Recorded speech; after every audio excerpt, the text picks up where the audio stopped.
আমাদের যে ইস্যু তাতে কেন্দ্রীয় বাহিনী অবশ্যই ভোটে কেন্দ্রীয় বাহিনী, যে কেন্দ্রীয় বাহিনীর সংখ্যা, তার কারণ যা শোনা যাচ্ছে, যা দাবি বা যা শোনা যাচ্ছে যে প্রায় 1 লক্ষ কেন্দ্রীয় বাহিনী হয়তো আসতে চায়, সংখ্যার বিচার, সেটাই আমাদের ইস্যু। কেন্দ্রীয় বাহিনী তো ভোটে আসবেই, এটাই তো স্বাভাবিক। পরের বক্তা অরূপ চক্রবর্তী। 2021-এর বিধানসভা নির্বাচনে আমি যদি ভুল না করে থাকি 853 কোম্পানি কেন্দ্রীয় বাহিনী বলা হয়েছিল। তো এবার কম বেশি 1000 কোম্পানির থেকে একটু কম 950 কোম্পানি, প্রায় 1 লক্ষ। ঠিকই বলেছেন বিশ্বদা। 2021-এ কেন্দ্রীয় বাহিনী দিয়ে ভোট করিয়ে ইস বার 200 পার, ইলেকশনের পরে পগার পার। 2 मई दीदी गई, 2 मई कौन गई, ও জনতা দেখ লিয়া, ফির লটকে বাপস না আই। সবই দেখেছে বাংলার মানুষ। সমস্যাটা অন্যখানে। সমস্যাটা হচ্ছে রাজনীতিতে ভেসে থাকতে গেলে বিরোধী দলকে এমন একটা কিছু করতে হবে, আজকে বাংলায় দাঁড়িয়েছে যে অনেক সময় নন ইস্যুকে ইস্যু করে মানুষের সামনে পরিবেশিত করতে হবে। নিশ্চিতভাবে সন্দেশখালীতে যদি কোনো জমি দখলের ঘটনা ঘটে থাকে, অনভিপ্রেত ঘটনা ঘটে থাকে, পুলিশ তদন্ত করবে, পুলিশ অ্যাকশন নেবে। কিন্তু ধরুন 10 বছর ধরে বিশ্বদা, আজকে গ্লোবালাইজেশনের যুগে সবার হাতে স্মার্টফোন, এতদিন ধরে টানা ঘটনা ঘটে গেল যেখানে পান থেকে চুন খুঁজলে, এমনকি চন্দন দ্বারা বসে রয়েছে মোটামুটি মার্কিন যুক্তরাষ্ট্রে কোথায় সিআইএ কি ষড়যন্ত্র করছে আলিমুদ্দিনে বসে এখানে তারা জেনে যান। তারা ঘরের পাশে সন্দেশখালীতে নিরাপদে সর্দার বাসধনীতে বসে জানতে পারলেন না। একটা সামান্য টুইট, একটা সামান্য পোস্ট, এই অমিত মালবিয়া এত ফলস টুইট করছেন, একটা অরিজিনাল টুইট আসতে পারলো না। আসলে যে ঘটনাটা ঘটেনি সেটাকে সামনে রেখে বাংলাকে মেলাইন করা, এই জিনিসটা আমরা এর আগেও দেখেছি। ওই 2017 সালে যখন দাঙ্গা লাগানোর চেষ্টা হয়েছিল বসিরহাটে, আপনার মনে থাকবে আইটি সেলের প্রধান তখন একটা ভিডিও টুইট করেছিলেন, ভোজপুরি সিনেমার একটা অংশকে কেটে অরত খিলনা হয় বলেছিল বসিরহাটের বুকে সংখ্যালঘুদের নির্যাতনে হিন্দু মহিলাদের অবস্থা। তারপরে ধরা পড়েছিল পুরো ভিডিওটাই ফলস। আমি দিদিকে বলছি, দিদি বিজেপির প্রতিনিধি সুস্মিতা দেবী, তিনি বলছিলেন যে ভারতীয় কালচার কি এটা হতে পারে? নিশ্চিতভাবে এটা হতে পারে না। ভারতীয় কালচার তো এটাও হয় না যে একজন মানুষ যে 4 মাসের একটা শিশুকে পাথরে আছড়ে খুন করার পরে তার মাকে উপর্যুপরি 14 জন মিলে ধর্ষণ করে, সেই ধর্ষকরা যখন জেলে থাকে তাদের জেল থেকে স্বাধীনতা দিবসের দিন বের করে এনে বিলকিস বানুর ধর্ষকদের মালা পরিয়ে বলে যে তোমরা ব্রাহ্মণ সন্তান, তোমরা ধর্ষক হতে পারো না। এটাও ভারতবর্ষের কালচার হতে পারে না। আমরা ভারতবর্ষের মানুষ অবাক বিস্ময়ে দেখলাম, যারা করলো তার নাম ভারতীয় জনতা পার্টি। আমরা সুমন রায়চৌধুরী বক্তব্য শুনছিলাম যে ভয় কিসের, এজেন্সির মুখোমুখি হতে হবে, কি আছে জেলে যেতে হবে।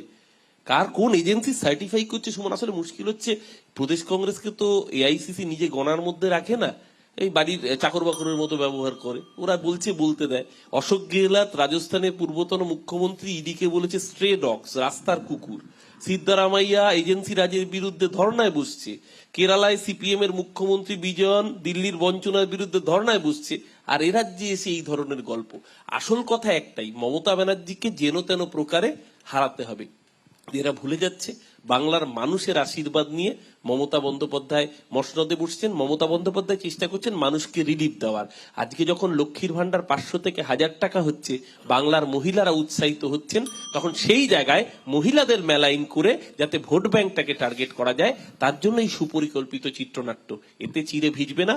বাংলার মানুষ জানে, বিশেষ করে বাংলার মায়েরা জানে, তাদের সুখ দুঃখের সাথীর নাম মমতা বন্দ্যোপাধ্যায়। তাই মমতা বন্দ্যোপাধ্যায়ের সাথেই তারা ছিলেন। 2014-তে 34টা সাংসদ পেয়েছিল তৃণমূল, হিম্মত হয়নি বিজেপির বাংলার টাকা আটকানোর।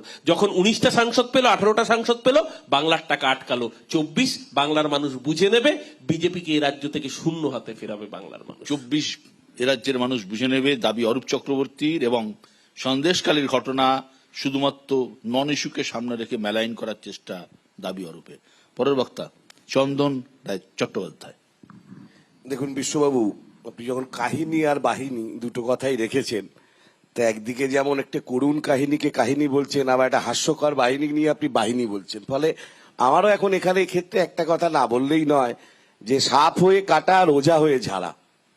আপনি দেখুন, সাপ হয়ে কাটার জন্য ইডি, সিবিআই, প্রেস, মিডিয়া সবাইকে নিয়ে চোর ধরতে বেরিয়ে পড়লো, গেল। তারপর জনতা উদ্বেলিত হয়ে গেল। ওঝা হয়ে ঝাড়ার জন্য ইডি কোর্টের সামনে দাঁড়িয়ে বলছে 3টে এলআইসি হুজুর, মাথা নিচু। বাড়ি চেনেন না? আচ্ছা, 40 দিন হয়ে গেল শাহজাহানের ক্ষেত্রে, আজ পর্যন্ত বারবার প্রেমপত্র পাঠাচ্ছেন, আর কিচ্ছু করছেন না। পার্থবাবুর সিবিআই, পার্থবাবু অ্যারেস্ট হয়েছেন 2 বছর আগে, 1.5 বছর আগে, এখন যাচ্ছে সিবিআই বিভিন্ন বাড়িতে খোঁজ করতে। এতদিন ধরে এই কাউন্সিলর প্রভাবশালীরা সবকিছু রেখে দিয়েছেন। ফলে সাপ হয়ে কাটা এবং ওঝা হয়ে ঝাড়ার দায়িত্ব কিভাবে পালন করছেন আমরা এখন দেখতে পাচ্ছি। কিন্তু মাঝখান থেকে বিপদে পড়লেন নিরাপদ। যিনি নিরাপদ ছিলেন তিনি হয়ে গেলেন আপদ, আর যিনি আপদ শাহজাহান ছিলেন তিনি সবচেয়ে নিরাপদ। 40টা দিন ধরে তাকে কেউ খুঁজে পাচ্ছে না, তিনি সবচেয়ে নিরাপদ হয়ে গেলেন। আর নিরাপদ বাবু এর আগে কেন বলেননি?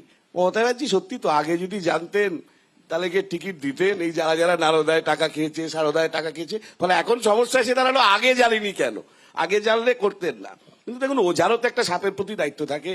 ওঝা যদি সাপকে না দেখে, আপনি গতকালকে রায় দেখে সুপ্রিম কোর্টে বুঝেছেন যে ওঝা বিজেপি 1033 কোটি টাকা নির্বাচনের বন্ডের নামে তুলেছে, সঙ্গে টিএমসি 528 কোটি টাকা তুলেছে, দেশের দ্বিতীয় বৃহত্তম দল, আঞ্চলিক দল হিসেবে। ফলে ওঝার সাপের প্রতি দায়িত্ব আমরা বুঝতেই পারছি। আর সেই দায়িত্ব তো ঐতিহাসিকভাবে দেখে আসছি, সারদা, নারদা, বালি, কয়লা, পাথর, একটা কেসও শুধু ডাউনলোডিং করে ঘুরছে, আর কিছু শেষ হচ্ছে না।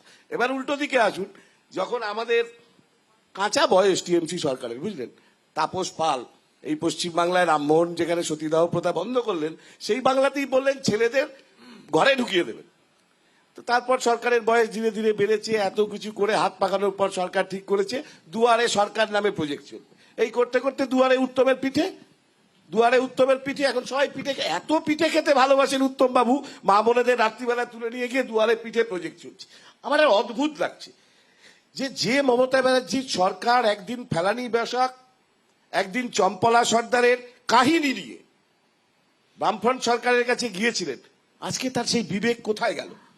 আজকে কোন মা বলছে, কোন মায়ের গামছা, কার মুখে গামছা বাঁধা? একবারও গামছা বাঁধা চট্টধরের কথা মনে পড়ছে না, একবারও মনে পড়ছে না কিষাণজির কথা, বিকাশের কথা, আকাশের কথা, তাদেরও তো মুখে গামছা ছিল। আসল কাহিনী অন্য জায়গায় বিশ্ব, আসল কাহিনী জল, জমি। যে জমি বামফ্রন্ট সরকার দিয়েছিল, সেই জমিতে পাট্টা দেওয়ার পর বিএলআরও অফিসে ওই পাট্টাগুলোকে রেজিস্ট্রেশন করতে দেয়নি এই তৃণমূলের গুন্ডা বাহিনীরা, যে কোনোভাবেই ওটা রেজিস্টার্ড হবে না, পাট্টাগুলো যে লোকগুলোর নামে আছে তাদের নামে যাবে না। তারপর সেখানে 3 ফসলি জমিগুলোকে কেটে সেখানে লোনা জল ঢুকিয়ে মেছো ঘেঁটি তৈরি করা হয়েছে। এটাই তো আসল কাহিনী। জল করের টাকা বছরের পর বছর দেয়নি। আমার ভাবতে আজকে অবাক লাগছে যে তৃণমূল কংগ্রেসের সেই সরকার, যে সরকার একদিন সিঙ্গুরে চাষির জন্য এত কান্না কেঁদেছিল, টাটার কারখানা ভেঙে ওখান থেকে গুড়িয়ে দেওয়ার পর টালা ব্রিজে যা জল আছে তার থেকে বেশি জল কলকাতার ধর্মতলায় 26 দিন অনশন করেছিল, আর আজকে 40 দিন ধরে শেখ শাহজাহান ঘুরে বেড়াচ্ছে জল কলের টাকা চাষির জমি কেড়ে নিয়ে, সেদিকে কোনো হুঁশ নেই। চন্দনদা, একটা প্রশ্ন আমি করব পরে, যে পাট্টা তো 77 সালে বামফ্রন্ট সরকার দিয়েছিল, তো রেজিস্ট্রেশন করতে তো এত নিশ্চয়ই সময় লাগে না, আমার মনে হয় রেজিস্ট্রেশন অনেক আগেই হয়ে যাওয়ার কথা। পরের বক্তা অভ্র সেন। আমি প্রত্যেকজন বক্তার কথা খুব মন দিয়ে শুনছিলাম। আমি প্রথমেই এটা বলে শুরু করব, তৃণমূল কংগ্রেস ভুল তো কিছু করেনি।